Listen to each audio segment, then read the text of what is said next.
Hodhuuf gabaan namoonni baay'inaan deemanii bittaa fi gurgurtaa waan itti gaggeeffamu keessaa inni tokko gabaa looniiti.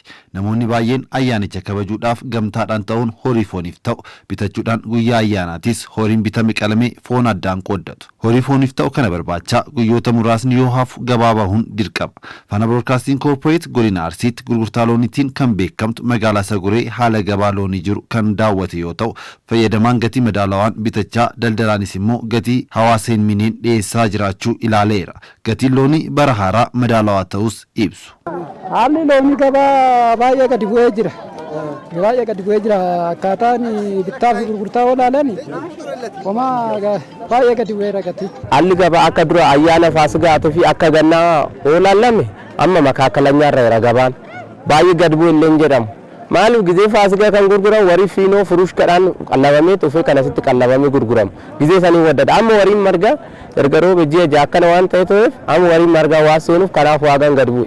Jiddu galeessa gabaan har'aa akka fakkaatu irra caalaan isaanii gara jiddu galeessaatti deeme gabaan har'aa. Jiddu galeessaa baay'eellee waan ol ba'ee hin qabu, baay'eellee waan gad bu'ee hin qabu. Jiddu galeessa guyyaa har'aatti gabaan gurguramaa jiru jecha. Gabayaan loonii har'a dura kan nuti torban nan deddeebi'anii nan bitaa hoteelan qaba. Miila amma torbii kana keessatti keessumattuu gabaa ayyaanaa waan ta'eef hin dabala jedhneeti shakkiin kan ture. Amma garuu gabaa keessa deemnee gaafa binnu homaa horii irratti wanni dabalee hin jiru gabaa tasgabbaadha. Bittaa irratti wanni jiru gabayaan baay'ee tasgabbaadha. Fayyadamtoonni hundumtuu akkuma fedhii fi dandeettii isaaniitiin loon argachuu kan ibsan gatii loonii bara kanaas madaalawaa ta'uu kaasu. Ayyaanan wal qabatee amma dura dhugaadha gabaan yeroo ayyaanota darban irratti yeroo akka malee ol ka'u jira gabayaan gatiin bittaadha.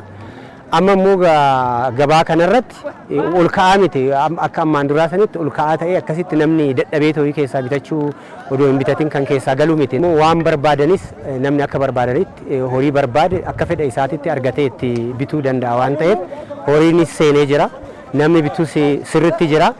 Waan barbaadnes bitannee galaa jirra jechuudha. Akkaataa humna isaatiin waan barbaade lukkuullee hin barbaade hoolallee hin barbaade baay'ee gadi bu'ee waan ta'eef bitatee tokko qalachuu hin danda'a jechuudha akkaataa fedhii ofiitti. Akka ana digaluuf xiyyootti aanichi gabaa loonii irraa galii guddaa kan argatu ta'uu kan kaasan itti gaafataman waajjira galiiwwanii aanichaa obbo Kabbadaa Damee galiin qisaasama tokko malee akka sassaabamuuf xiyyeeffannoon hojjetamaa jiraachuu kaasu. Hojjetaan waajjirichaa hundumtuu tokko ta'uun hojii kana dalagaa jiru jedhu. Galii sassaabuudhaan ol qabatee akka carraa ta'ee taarifa galii mana qopheessaas guyyaa har'aa kana hojiirra oolchinee kan ittiin sassaabaa jirru. Kanaaf namoota galii kana sassaaban mana qopheessaa waliin ta'uudhaan iddoo garagaraatitti namoota ga'umsa qaban ramannee sassaabaa jirraa jechuudha akka hin qisaasofneef. Kana to'achuudhaaf jecha nagahee galiin ittiin sassaabamaa jiru kan kafalaan kafale hafaa isaa guurrannee booda odiitti godhuuf deemaa jirraa jechuudha. Qisaasamni akka hin jirreef. Kanaaf haala gaariidhaan sassaabamaa jira jechuudha. Bulchiinsa aanaa digaluuf xiyyoo qaamota dhimma ilaallatu waliin ta'uun fayyadamtoonni iddoo adda addaa irraa loon bituu dhufan nagaan akka walirraa bitatanii fi gurguraan nageenyi isaanii eegamee akka deebi'an hojjechaa jira. Hojii hojjetameen fayyadamaan fi daldalaan ifaa fi bilisaan walirraa bituu danda'u kaasu. Gabaa ayyaanaatiin sababeeffatee haala nageenyaatiin hawaasni sodaa nageenyaa tokko malee waan qabu gabadheeffatee kan qabneef akka dhiyeessu hojiin hojjetamaa jiru. Kana dura saallee digaluuf xiyyoo keessatti nageenyummaan gandoota ishees nageenyummaan magaalota ishees waaraadha jecha.